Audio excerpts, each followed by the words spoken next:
Hello friends, domestic energy bill అంటే ఏంటి? Energy బిల్లులో ఏ ఏ పారామీటర్స్ ఉంటాయి, ఎనర్జీ బిల్లుని ఎలా క్యాలిక్యులేట్ చేయాలి అనేది ఇప్పుడు ఈ వీడియోలో తెలుసుకుందాం. Steps to calculate domestic current bill. So ఇక్కడ స్టెప్ బై స్టెప్ కరెంట్ బిల్ని ఎలా క్యాలిక్యులేట్ చేసుకోవాలనేది ఇక్కడ లిస్ట్ అవుట్ చేశాను. ఫస్ట్ పాయింట్ వచ్చేసి list out the all loads. First మన ఇంట్లో ఏ ఏ అప్లయన్స్ ఉన్నాయో అవన్నీ లిస్ట్ అవుట్ చేయాలి. Get the power ratings of each load, అంటే ఆ అప్లయన్సెస్ యొక్క పవర్ రేటింగ్, ప్రతి ఒక్క అప్లయన్స్, టీవీస్ కానీ హోమ్ థియేటర్స్ కానీ ఇలా ఏదైతే ఉందో దేనికైతే మనం పవర్ లోడ్ ఎస్టిమేట్ చేయాలనుకున్నామో ఆ ప్రతి ఒక్క అప్లయన్స్కి మనము పవర్ రేటింగ్ని తెలుసుకోవాలి. థర్డ్ పాయింట్ వచ్చేసి get the run time duration of each appliances per single day.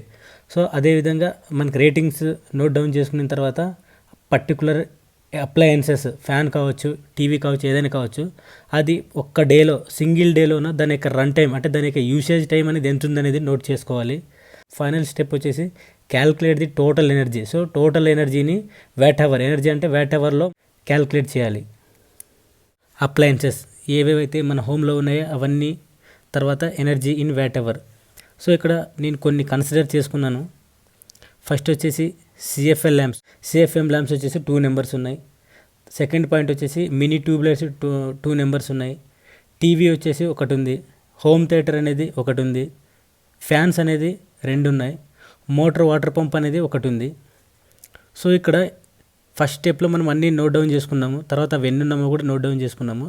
ఇప్పుడు ఈచ్ అప్లయన్సెస్, అంటే ఈచ్ డివైస్కి దాని యొక్క పవర్ వ్యాటేజ్ ఎంత ఉంది, అది తర్వాత దాని యొక్క టోటల్ వ్యాటేజ్ ఎనర్జీని కనుక్కోవాలి ఇప్పుడు. సో ఇక్కడ సిఎఫ్ఎల్ ల్యాంప్స్ 2 ఉన్నాయి.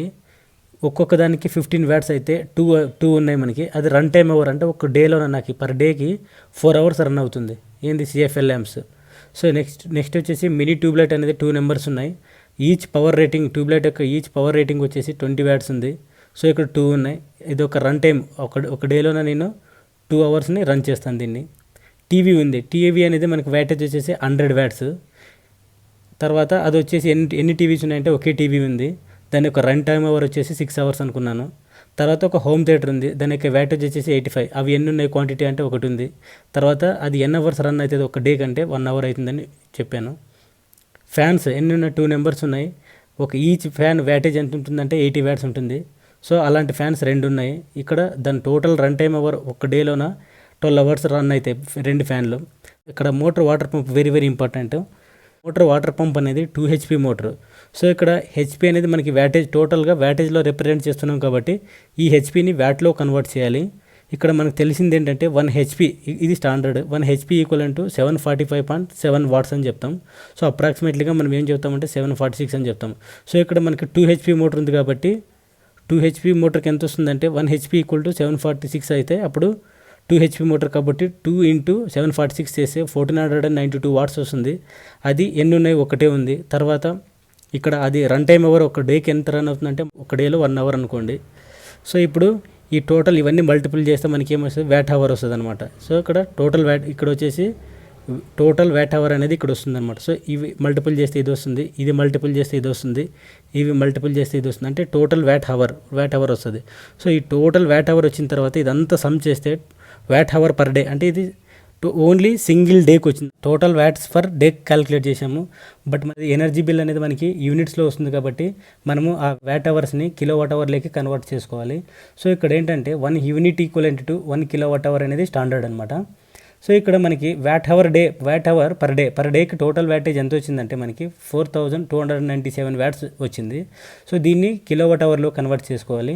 So convert watt hour to kilowatt అంటే ఏం లేదు, సింపుల్గా ఈ వ్యాట్ అవర్కి బై 1000తో డివైడ్ చేస్తే మనకు వచ్చేది ఏంటంటే కిలోవాట్ అవర్ పర్ డే వస్తుంది. సో ఇక్కడ kilowatt hour per day is nothing but units per day అవుతుంది. ఇక్కడ చెప్పాం కదా 1 unit equal to 1 kilowatt hour, అంటే ఒక్క పర్ డేకి మనకి వచ్చిండే యూనిట్స్ అనేది ఇన్ని యూనిట్స్ వచ్చాయన్నమాట.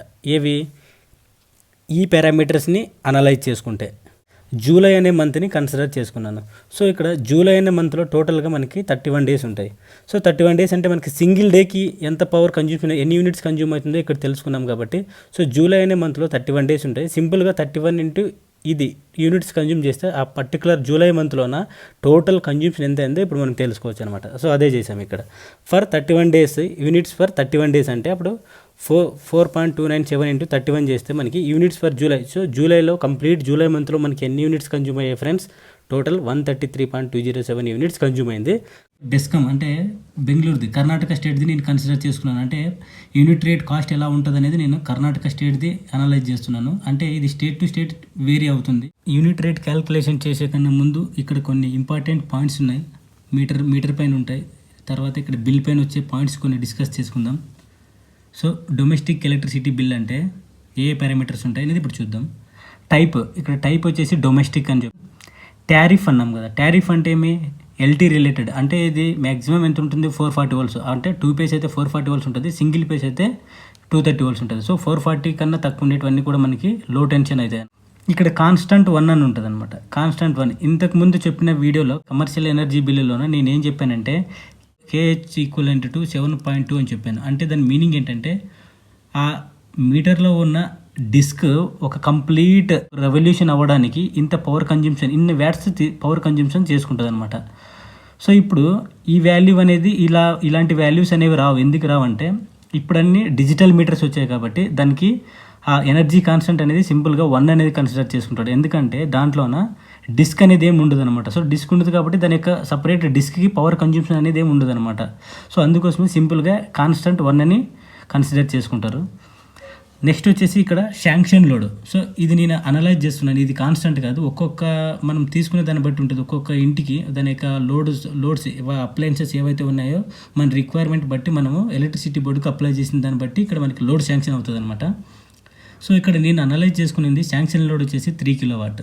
జూలై మంత్లోన కన్జ్యూమ్షన్ యూనిట్స్ ఎంత వచ్చాయి ఫ్రెండ్స్? 133 యూనిట్స్ వచ్చాయని ఇందాక చెప్పాను కదా.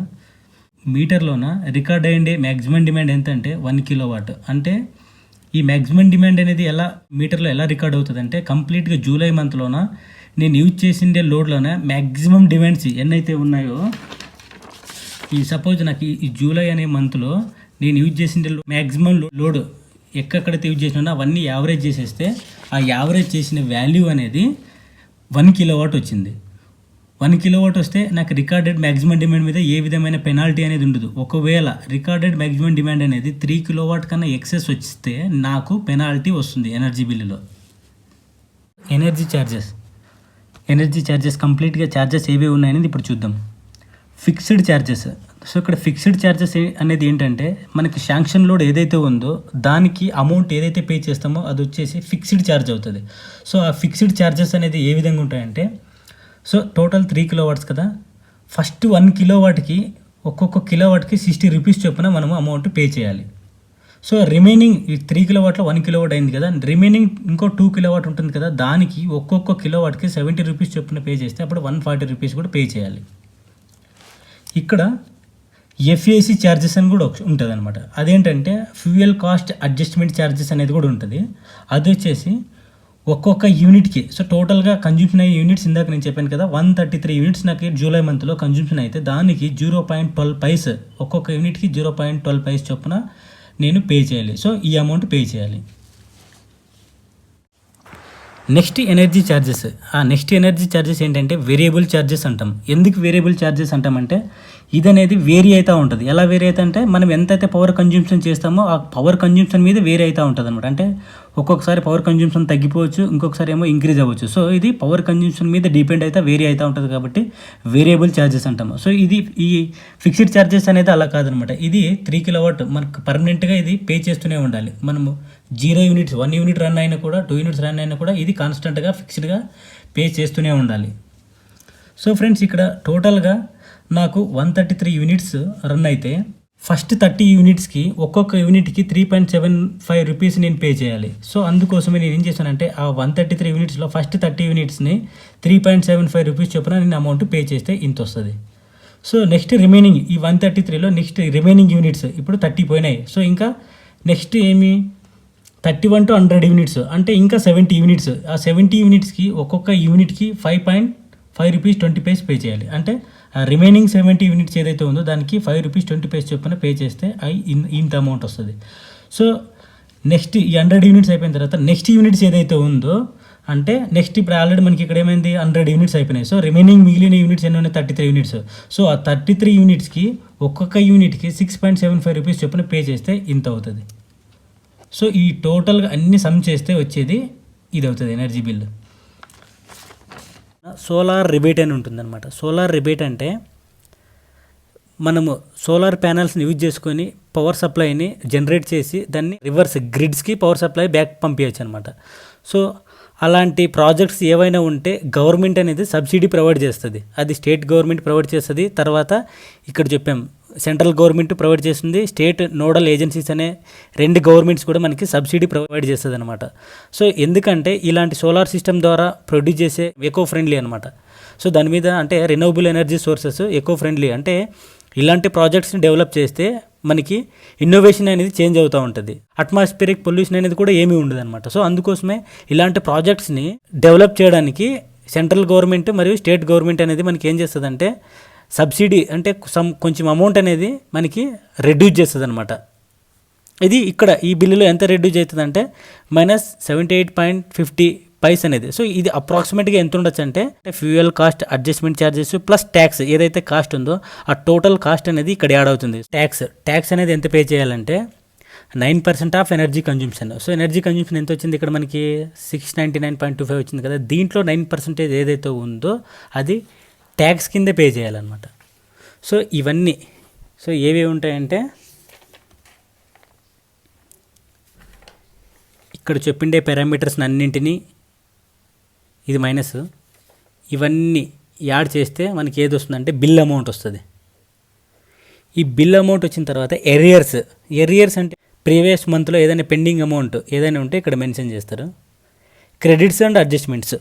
సో ఇక్కడ టోటల్ బిల్ అమౌంట్ ఎంత వచ్చింది మనకి 899.64 వచ్చింది. అంటే ఇక్కడ పాయింట్స్ డెసిమల్స్లో వచ్చింది కాబట్టి ఇది రౌండ్ ఫిగర్ చేయడానికి ఏం చేస్తారంటే ఇక్కడ నెట్ పేయబుల్ అమౌంట్ వచ్చేసి 895 వచ్చింది. ఎందుకు వచ్చింది? మనకు వచ్చిందేమో 899 కదా, ఇక్కడ రౌండ్ ఫిగర్ 895 రూపీస్ వచ్చింది. సో రిమైనింగ్ 4 రూపీస్ అనేది మైనస్ అంటే మనకి నెక్స్ట్ మంత్ వచ్చిన బిల్లులోన ఇది అడిషనల్గా యాడ్ అవుతుంది అనమాట. సో ఇక్కడ వచ్చిండే బిల్ అనేది టోటల్ బిల్లు 895 రూపీస్ అవుతుంది. ఫ్రెండ్స్ ఇక్కడ తెలుసుకోవాల్సిన ఒక 2 ఇంపార్టెంట్ పాయింట్స్ ఉన్నాయి. అది వచ్చేసి మీటర్ పైన 3200 ఇంపల్స్ పర్ కిలోవాట్ అవర్ అని ఉంటుంది. సో దాని మీనింగ్ ఏంటంటే 1 unit of electricity will be recorded in the meter when 3200 impulses are completed. అంటే ఈ ఏదైతే దాంట్లో ఇక్కడ మనము ఒక ఎల్ఈడి ఉంటుంది, ఎల్ఈడి లైట్ ఉంటుంది, అది 3200 టైమ్స్ బ్లింక్ అయితే మనకి 1 యూనిట్ అంటే 1 కిలోవాట్ అవర్ కన్జ్యూమ్షన్ అవుతుంది అనమాట. ఇది 1 యూనిట్ కన్జ్యూమ్ అవ్వడానికి 3200 టైమ్స్ బ్లింక్ అవుతేనే అప్పుడు ఎనర్జీ మీటర్ అనేది పర్ఫెక్ట్గా కండిషన్లో ఉంది, పర్ఫెక్ట్గా వర్క్ అవుతుందని మీనింగ్ అనమాట. ఫ్రెండ్స్ మీటర్ పైన క్లాస్ 1 అని ఉంటుంది, డొమెస్టిక్ ఎనర్జీ మీటర్ పైన క్లాస్ 1 అని ఉంటుంది.